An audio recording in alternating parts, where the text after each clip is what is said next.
کہ سنت کو اپنائیں۔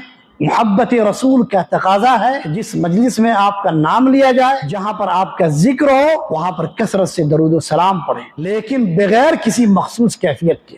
اپنی مخصوص حیت بنا کر یا مدینے کی طرف رخ کر کے یا جھوم جھوم کر درود پڑھنا، یہ ساتھیو سنت کے خلاف ہے، اس سے بچیں۔ اس سے آپ کو فائدہ تو نہیں ہوگا لیکن نقصان ضرور ہوگا۔ اللہ کے نبی صلی اللہ علیہ وسلم نے فرمایا وَإِيَّاكُمْ وَمُحْدَثَاتِ الْأُمُورِ، نئے طریقے دین کے اندر نئی کیفیتیں اور نئے مقامات پیدا کرنے سے بچو، کیونکہ ہر نئی چیز جو دین کے نام پر کی جائے گی وہ بدعت ہے، اور ہر بدعت کیا ہے؟ مردود ہے، ہر بدعت گمراہی ہے، اللہ سبحانہ وتعالی کے نزدیک وہ ناقابل قبول ہے۔